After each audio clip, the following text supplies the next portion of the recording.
byadusohoyeho kandi igihe kirageze kandi kirasohoye kugira ngo abasenga mu kuri no mu mwuka abo bari bo bakwiriye gusenga data n'izina ryo tugiye turi kwihishamo kije kugukurayo ijisho ry'Imana rirareba ijisho ry'Imana rirabona nje kugutangariza yuko Imana yakubonye ubwo bugome wakoze ko Imana yakubonye ubwo bushukanyi wakoze umenye ko Imana yakubonye umutima nushaka kugaruke wikubita imbere y'abatambyi kurusha mu biganza ukintu ushaka mu maso h'Imana Imana uzayibona mureke dushaka ubwami bw'Imana no gukiranuka ibindi byose bizabyongererwa kandi iki ni igihe cyo gukanguka umenye ko nubwo wumva ko abahanuzi bashize ko nta muzimu kiba abesha abakora abasambanya abeshi bakora ibyo abeshi banywa inzoga ariko Imana yahamagaye bakumva ijwi ry'Imana hari abantu bihamagaye abo ni impamvu no kubitana nabo bazaga abantu wambuye abantu watsa amatelefone abantu watsa amazu abantu wasambanyije babwira ngo urukuba derevera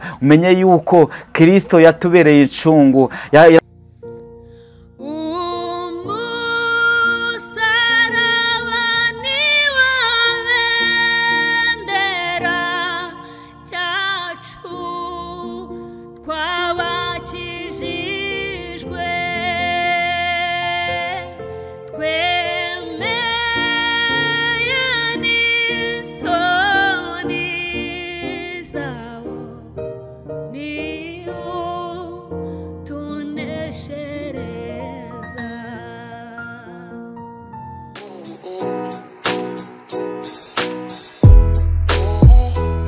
uwabuze umuranga yaheze iwabo kugira ngo ibirori byawe bigende neza bise neza bisa ibintu bitandukanye ariko byose ababijemo baguye isari inzara ikabica biba bitaye agaciro Emmanuel Catering Service twakuzaniye igisubizo aho dutekera ubukwe ibiterane amahugurwa inama n'ibirori bitandukanye wivunika tubigusangisha aho wakoreye ibirori hose ikindi kandi tubafite ibikoresho bikodeshwa ari byo shopping dish amasahane amasafuriya imbabura n'ibindi dukorera mu gihugu cy'u Rwanda hose ibiciro biri hasi cyane duhamagare cyangwa twandikire kuri 078 34 942 cyangwa 072 55 53 Emmanuel Catering Service umukiriya n'umwami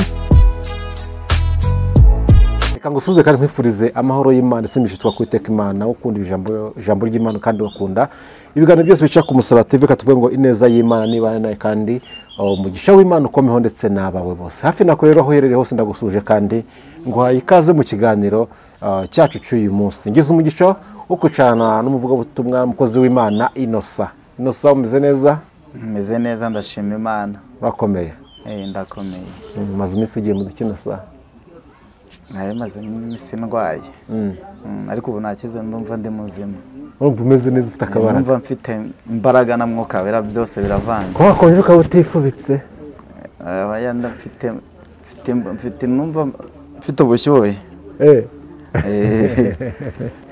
ndetse ndishimiye ko ngiye kubona wararwaye ko dushimye Imana ko yagukijije amen Imana ihabwe icyubahiro Imana ishimwe andi makuru andi makuru ni meza Imana iri mu kazi Imana ishimwe cyane mu kazi nuko dushimye Imana rero ko igushoje kongera kuboneka ku Musaraba TV mu gihe kinini cyagishize utaboneka ariko kandi Imana dushimye Imana ko yakwimanye kandi ubugingo bwawe ndetse n'umubiri tukaba twongeye guhurutishwa n'ibyaha amen andi makuru yo ku ruhande se andi makuru yo ku ruhande ni meza nta kibazo ubugingo bumeze neza nabwo cyane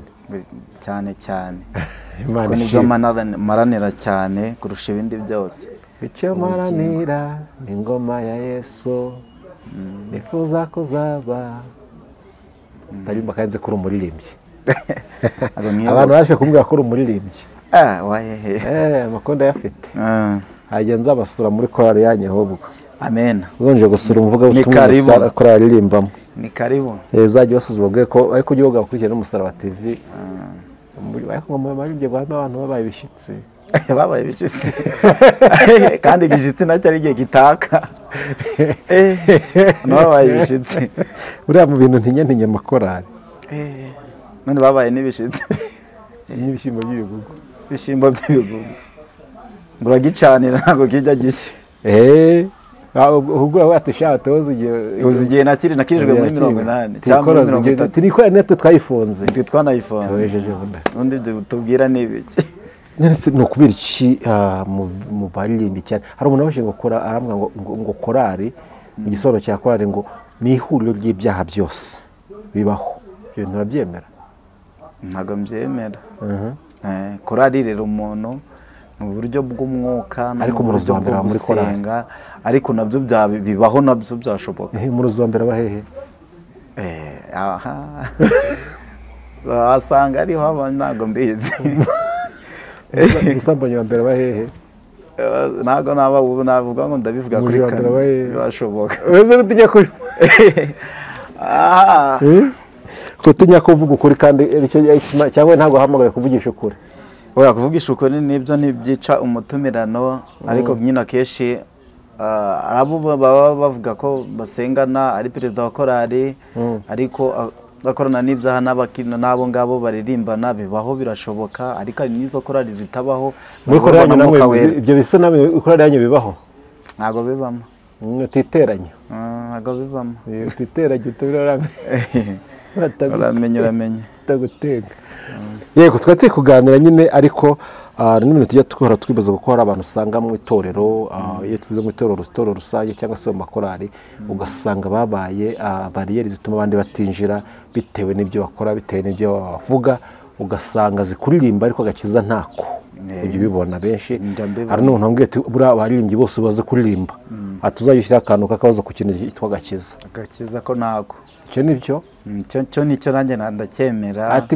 babaririmbyi baze kuririmba bashyira no ku ntebe y'imbere iz'imbere ati bantona urusengero rwose rwaguka ati bari abantu ushyira ku kintu cyitwa agakiza ujye ushyiraho akabazo biba bigoye none biterwa n'iki bafite impano ariko nta gakiza bafite impano rero no kuririmba abantu benshi kenshi abakristo cyangwa se n'abaduteza amatwi bajya babyitiranya ariko impano n'agakiza n'ahantu bihurira ushobora guhogoza ariko nta gakiza ufite ushobora guhanura nta gakiza ufite ushobora kwerekwa nta gakiza ufite ariko ushobora guhogoza nabyo ufite agakiza bibaho hari umuntu ushaka nyine ubwami bw'Imana kuruta kuririmba yego Nusa reka tugushimire ushobora kuririmba nta gakiza uganura nta gakiza wawe umushumba nta gakiza yego bibaho kuko ari Imana reka tugusabe noneho rero usenga Imana hama numara gusenga Imana utugeze ubutumwa uko umwuka gushoboza watuye Imana yashyize ku mutima w'uyu munsi ni karibu Uwiteka Mana nziza uri Imana ishobora byose duciye bugufi mu mitima yacu turagushimira ko waturinze n'abadukurikiye ko wabarinze ukabana natwe Uwiteka Mwami Imana Nyiringabo Data ijambo ngiye kuvuga si iryanjye ahubwo ni iryawe Mwami Imana yacu ntacyo mfite nabwira ubwoko bwawe ariko wowe ufite ibyo washira mu bwoko bwawe muri nge mu izina rya Yesu Uwiteka Mwami Imana turasenze kugira ngo ubashe Mwami Imana gukiza imitima y'abanyarwanda ndetse n'abadukurikiye n'abadiaspora ndetse n'abandi bose ukiza imitima yabo muri aka kanya tugiye kudukurikirana Mwami mu izina rya Yesu ari wowe wikorera n'abari ngiye kuko ngiye ntacyo nakwishoboza ko nshobozwa byose na Kristo umimbaraga turakwingize mu izina rya Yesu Kristo tubisenze twizeye ko byose Mwami Imana ubikoze amen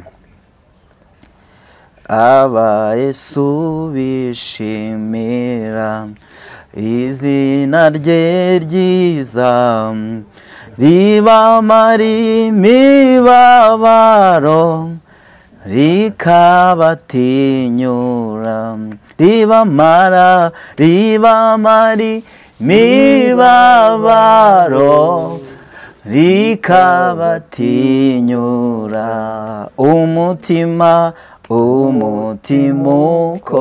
ukomeretse niryo riwukiza ushonje rirawuhaza riruhururushe niryo ngabo yanjye nziza ihora inkingira n'urutare nubakaho inzu yanjye itagwa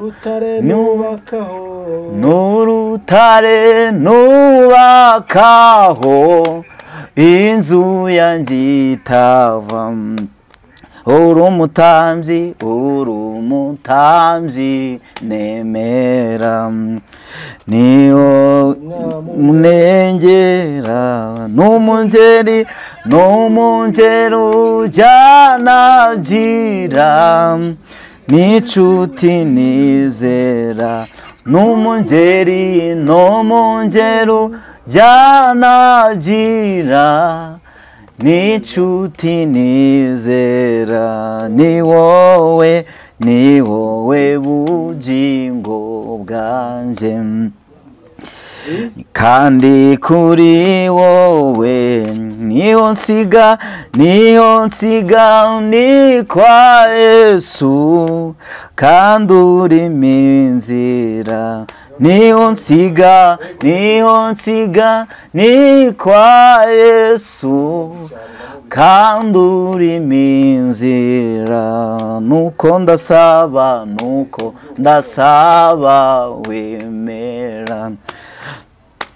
wemera ngushime, nubwo nabasha kuvuga ibidukwiriye, nubwo nabasha kuvuga ibidukwiriye, nuko Yesu ubwo nzakwirebera, ukuri mu ijuru, nibwo nzajya ngusingiza uko bikwiriye, nibwo nzajya ngusingiza uko bikwiriye, nanone uko mbishoboye, nzajya nguhimbaza nubwo naba n'umwipfa ry'iryo zina rizamumuriza, no mwipfa ryanjye ry'iryo zina rizamumuriza, no mwipfa ryanjye ry'iryo zina rizamumuriza, ukurushaho kunyigisha niko nanjye ngenda nkubahisha, nasanze ari ryo banga ryo kugendera mu nzira zawe, nkoresha icyo ushaka umpa amahoro no mu mutima, ijambo ryawe riganje umutima wanjye, nubwo wamere nkawe, wahinduye ubuzima bwanjye bwose, Yesu we uri mwiza cyane we, uko wansanze uko niko wankunze, ubu numva nisanze, uri mwiza cyane we, uko wansanze uko niko wankunze, ubu numva nisanze, uri mwiza cyane we. Haleluya, Imana ishimwe cyane. Abanga ba Yesu bishimira Uwiteka Mwami Imana. Iri zina rya Yesu rimara umuntu umubabaro, iri zina rya Yesu ritabara imfubyi, iri zina rya umuntu mu mwobo, iri zina rya Yesu rikura umuntu mu byaha, iri zina rya Yesu, haleluya, ritabara uwari ubabaye, iri zina rya Yesu rikura umuntu muri koma, iri zina rya Yesu, haleluya, rikura umuntu mu busambanyi, iri zina rya Yesu rikura umuntu mu bujura, iri zina rya Yesu, haleluya, iri zina rya Yesu rimara umuntu umubabaro, wari ufite umubabaro rikamuruhura, ritabara imfubyi rikamarengera, mu izina rya Yesu. Abanga umutima ukomeretse niryo riwukiza, kandi ushonje nawe riramuhaza, haleluya. Hari abantu benshi baba bashonje ijambo ry'Imana.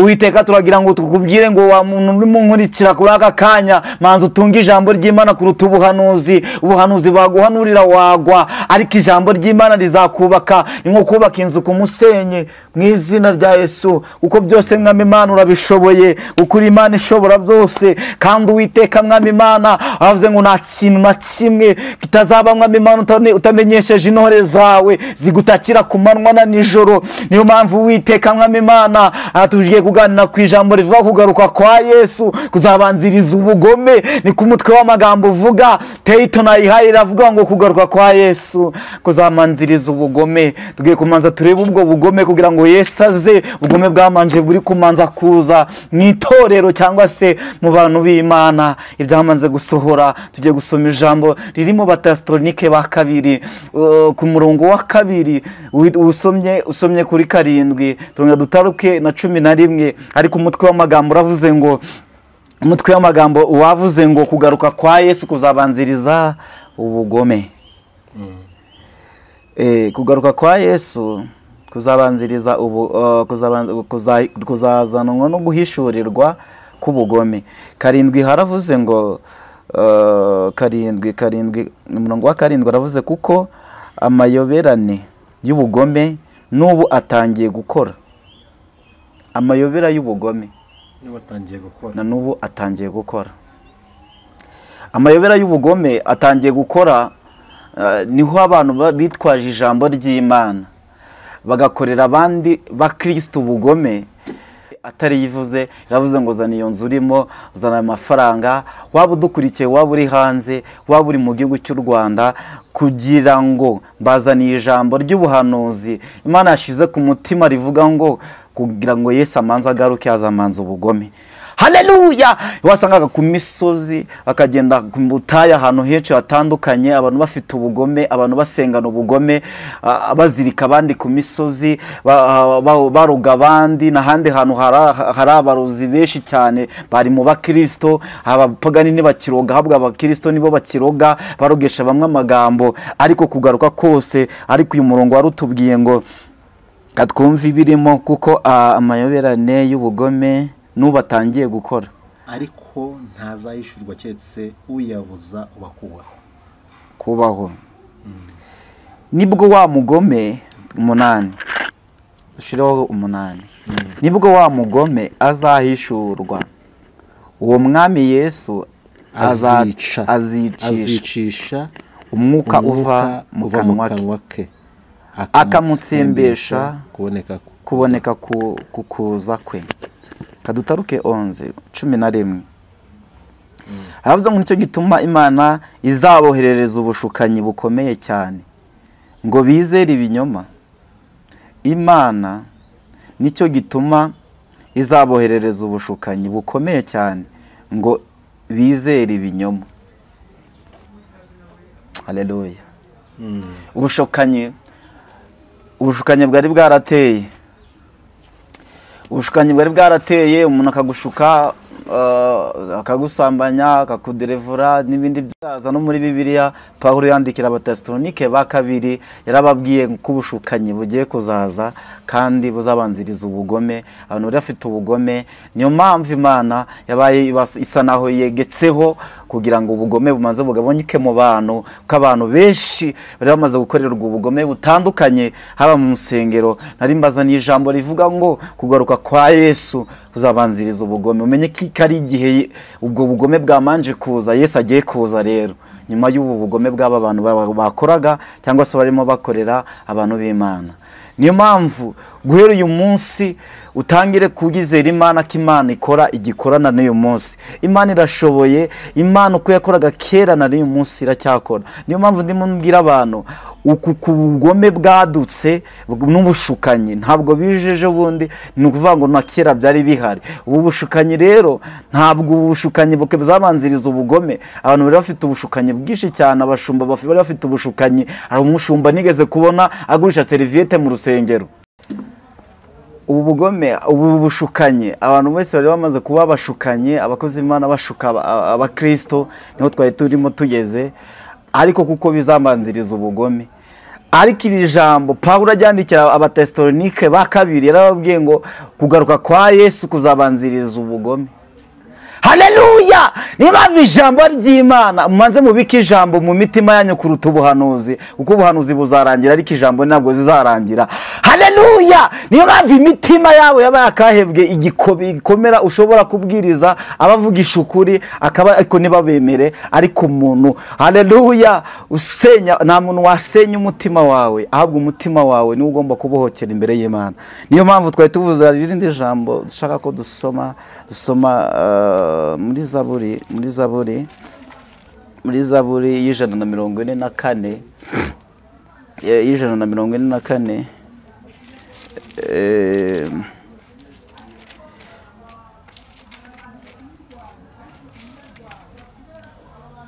zaburi y'ijana na mirongo ine na kane ku murongo wa 3 arakuvuga ngo akiza abafite imitima imenetse agapfuka inguma zabo. haleluya. Yesu akiza abafite imitima imenetse agapfuka inguma zabo.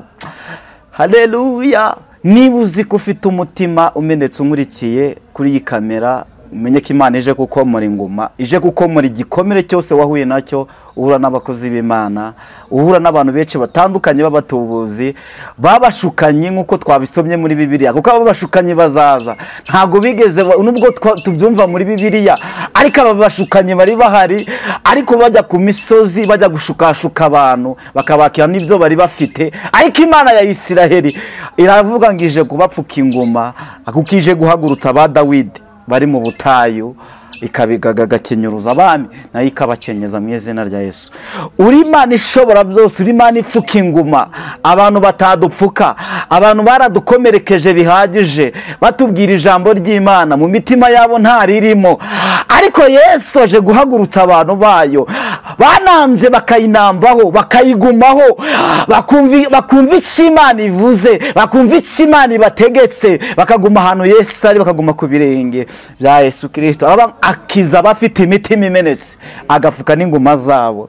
Yesu aje kudupfuka inguma abantu bari bafite imitima imenetse. Yesu aje kubapfuka inguma. ijambo ry'Imana niryo riruhura umuntu akavuga ijambo ari umujama, umuntu akavuga ijambo ari isadunda, umuntu akavuga ijambo ari vampire. hari abantu amavampire, hadutse amavampire mu nsengero, hadutse amavampire mu bice bitandukanye, mu makategori yose haradutsemo amavampire. ugahura ni vampire rikaguhanurira ibintu rangiza rigahita rikujyana ku musozi rigahita ribizirika. niyo mpamvu baba ngo haje ubushukanyi. aba bashukanyi ntabwo bigeze batera igihe kinini, muri Bibiliya twabisomye ngo nuko haduka ubushukanyi, haduka ubugome, haduka abahanuzi b'ibinyoma. abo bose mwami mwiza kugira ngo bibanzirize kuza kwa Yesu hazamanza ubushukanyi. niyo mpamvu bavuze ngo izina rya Yesu riraruhura, izina rya Yesu rimara imibabaro kandi rikaruhura. haleluya. izina rya Yesu iyo rivuze umutima uraruhuka. izina rya Yesu iyo wari ufite nta mahoro ufite, Yesu akaguha amahoro. iyo ugeze kwa Yesu ibintu byose biremera, iyo ugeze kwa Yesu ibintu byose birakunda. ndaje ngukubwira ijambo ry'Imana rivuga ngo igihe wakomerekeye Yesu aje kukomora ingoma, kandi Yesu aje komora be bamutegereje. kandi imisozi, nubwo imisozi igose Yerusalemu, ariko Uwiteka aje kurinda be. haleluya.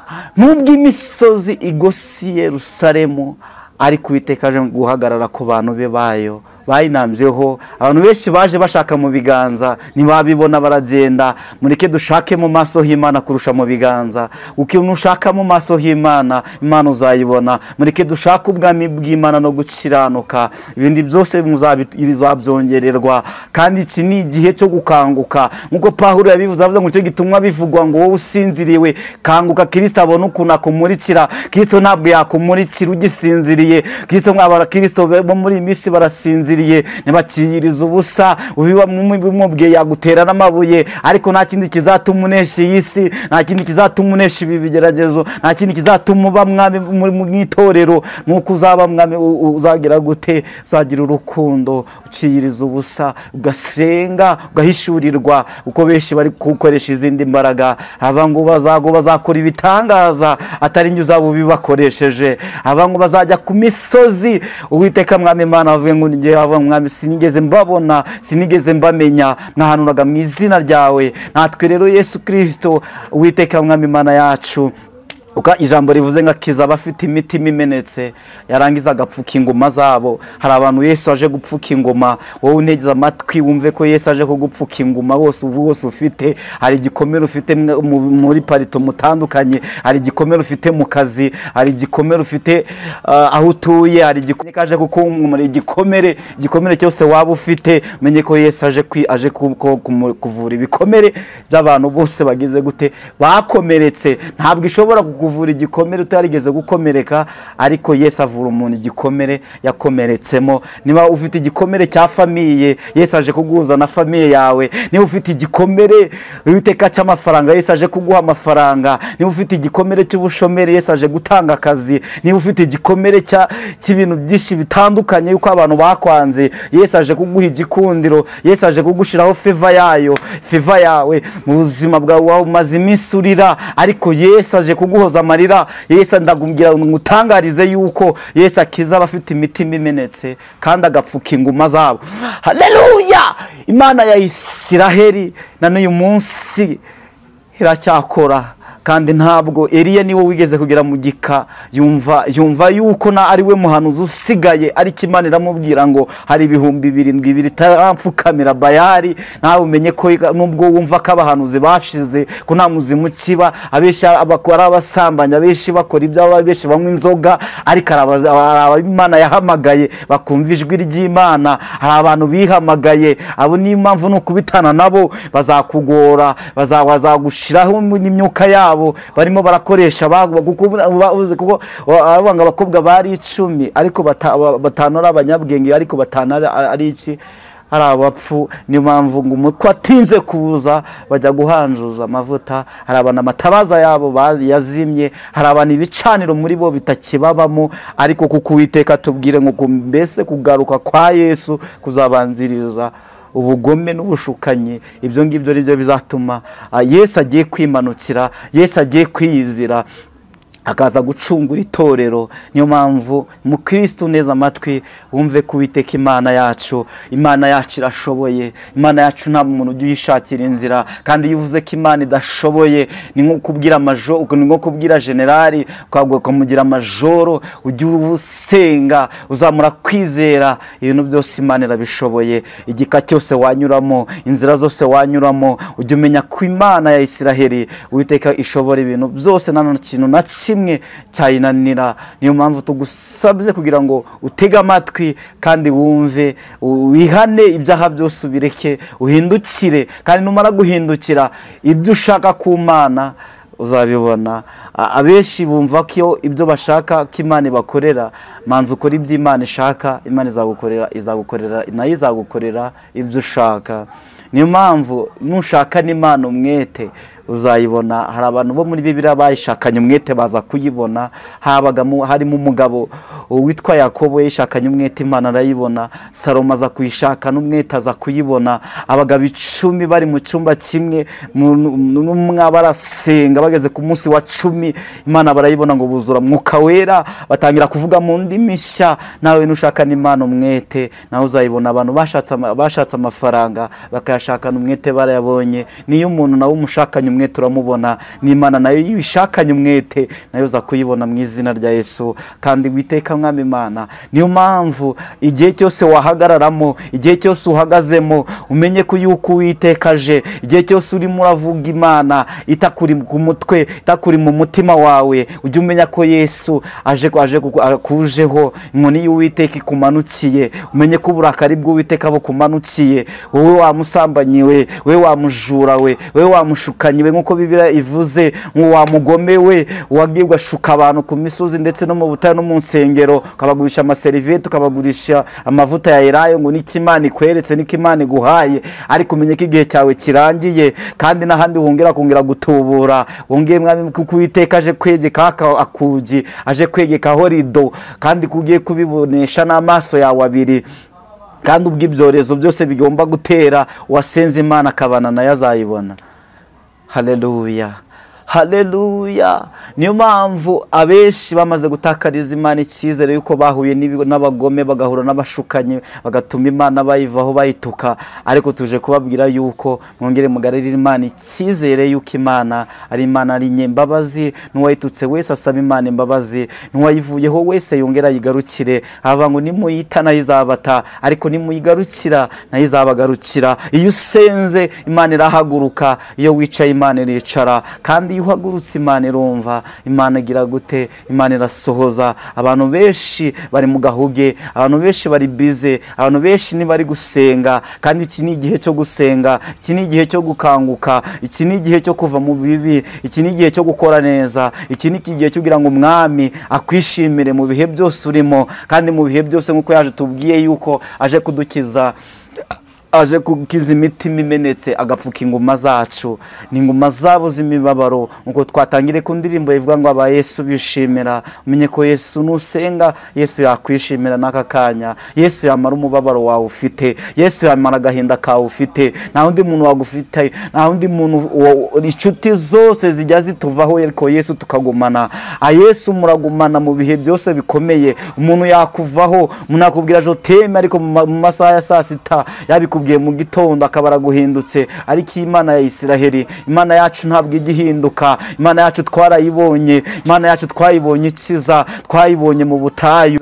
Abavandimwe batuvuyeho, itubona itugaruriye inshuti mu izina rya Yesu. Imana mwongere muyigarurire icyizere. Turi abagabo bo kuyihamya uko ari iki dutumye. Ivuze ko yuko yimanukiye, kandi Uwiteka Mwami Imana izanye imbabazi zayo, kandi ije guhemba no guhana. Kandi avuga ngo nuko ugiye muzaba mwazabangishiza urugi rukinguye mbere yawe, kandi nta muntu wabasha kurukinga, nta muvuga butumwa warukinga, nta apotre na titire nimwe yagukiza, nta revera wagukiza, nta aposo wagukiza, nta bishop wagukiza. Ariko Imana ya Isiraheli nuyizera izagukiza mu izina rya Yesu. Uko Uwiteka tuje kubabwira izina rya Yesu ko rimara imibabaro, rikaruhura umuntu urushye, rigakura umuntu mu bukene. Iri zina Mwami Imana yacu rirera imfubyi zikabaho, iri zina rya Yesu. kandi ngo nuko Uwiteka Yesu rimwe Marita yabanaga na Yesu, arangije ngarukangaza kumubwira ijambo rikomeye, aramubwira ngo wowe Marita, Marita, Marita, wirusha muri byinshi, ngombwa ni kimwe.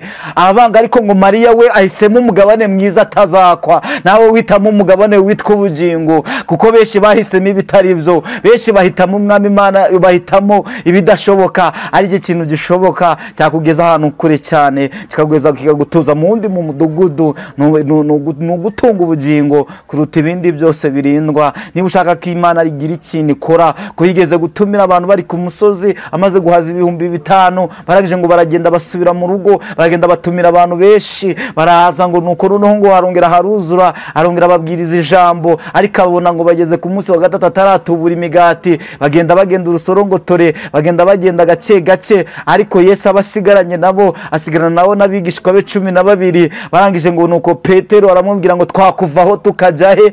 Kare wowe ufite amagambo meza y'ubugingo, ubundi wamurokore wayivaho ukajya he? Kaho mu mwobo nawe ije kwagukura, aho uri kwihisha hose muri izo nzoga kije kugukurayo, mutwo tubayo, mutwo tugete uri kwihishamo kije kugukurayo. Ijisho ry'Imana rirareba, ijisho ry'Imana rirabona. Nje kugutangariza yuko Imana yakubonye, ubwo bugome wakoze ko Imana yakubonye, ubwo bushukanyi wakoze umenye ko Imana yakubonye. Umutima nushaka ugaruke wikubita imbere y'abatambyi, bongere bagusukeho amavuta, bongere bagusabira imbabazi imbere y'Imana. Uko Imana iracyari kwicaye ku mbabazi zayo. Imenye ko Imana ya Isiraheli ije gutabara bayo, kandi ije gupfuka ingoma z'abarokore bababaye, z'abarokore bari mu mwobo. Imana ije kubakura mu mwobo, Imana ije kubatabara, Imana ije gupfuka inguma, kandi ngakiza abafite imitima imenetse. Yarangiza agapfuka inguma zabo, umenye ko Imana ije kugupfuka inguma, ije kugupfuka uruguma rwose ufite Yesu.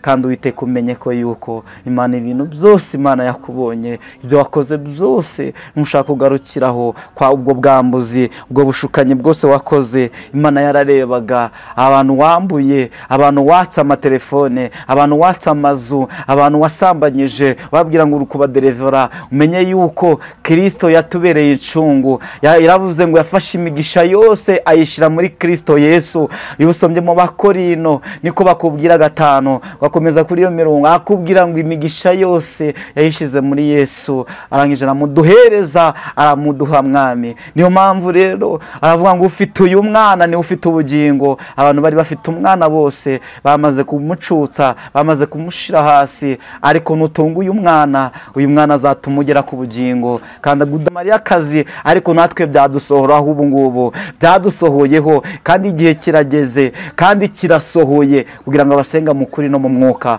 abo bari bo bakwiriye gusenga data n'izina rya Yesu. Umenye yuko Uwiteka amazizaniye Uwiteka imbabazi zayo ku muntu wese ugiye kumwemera akizera izina rye, akamuhereza ubushobozi bwo kuba umwana we. Kandi abo ntabwo bazabyarwa n'umubiri, abo ntabwo bazabyarwa na bishop, abo ntabwo bazabyarwa na pasiteri, abo ntabwo bazabyarwa na revera, abo ntabwo bazabyarwa ndetse n'ibindi byose bitandukanye n'amatitiri njya numva muri iki gihugu. Ariko uzabyarwa n'Imana azaguha ubushobozi, Imana izaguhereza ubushobozi. Nawe malariya wayisengera, nawe wakwisengera, nawe wakwihanurira, nawe cyakoze ari aho uzagira nyine bigasaba umukozi w'Imana. Ariko umenye ko ubuzima bwose wabwihanuriramo, waguhaguruka nawe ugahanura ubuzima bwawe, wahaguruka nawe ukizera, nawe wahaguruka nawe mukava ku ibaraza ryose umazeho iminsi. Yesu Kristo wavuze ko aje kuri gukuraho iryo baraza, kandi nta wundi muntu wari gukuraho Imana. Kandi igihe cy'Imana cyangwa se isaha y'Imana, buri muntu wese Imana igiye kugera akabona isaha y'Imana k'Imana. Buri muntu wese Imana imusuye ku buzima bwe bwose, akabona yuko nudasenga Imana uzayihamagara usange nayo niyange kukwitaba. Kayo gaba ngo twatinze kwitaba, niyo mpamvu natwe ijwi ryacu izari twumunenera. Gume mu gakiza, gume mu nguge. Abantu benshi barimo barasohoka mu nguge, abantu benshi barimo bararivamo, abantu benshi barimo barava mu gakiza, abantu benshi barimo barava imbere y'Imana. Kandi imbere y'Imana niho tubohokera, imbere y'Imana niho dukiriza, imbere y'Imana niho twabohokeye, imbere y'Imana niho twakuyeho ibyaha. Imbere zari imyuka yose niho imbere y'Imana, niho imbere y'Imana niho bikemukira byose. Navuga ngo ndakubwira ngo umenye yuko Imana ije, mubwire yuko Imana ije gutabara bayo, ije gupfuka inguma, yarangiza igakamara imibabaro yabo. Mu izina rya Yesu Kristo turagusabye twizeye Yesu, amen. Amen. Reka tugushimire. Amen. Ubutumwa bwiza hanze uradusengera Imana. Yesu Kristo mwami. Utanga nimero ya telefone numara urasenga Imana ni karibu. Nimero yanjye ya telefone ni 07 9 13 99 0 6 8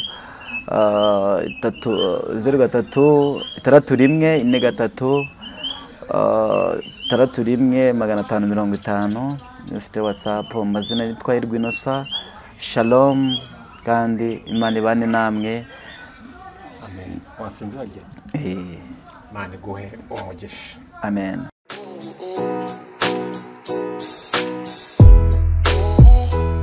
uwabuze umuranga yaheze iwabo kugira ngo ibirori byawe bigende neza, bise neza, bisabe ibintu bitandukanye, ariko byose ababijemo baguye isari, inzara ikabica, biba bitaye agaciro. Emmanuel Catering Service twakuzaniye igisubizo, aho dutekera ubukwe, ibiterane, amahugurwa, inama n'ibirori bitandukanye. Wivunika tubigusangisha aho wakoreye ibirori hose. Ikindi kandi tubafite ibikoresho bikodeshwa, aribyo shopping dish, amasahane, amasafuriya, imbabura n'ibindi. Dukorera mu gihugu cy'u Rwanda hose, ibiciro biri hasi cyane. Duhamagare cyangwa twandikire kuri 078 34 942 cyangwa 072 55 53 549. Emmanuel Catering Service.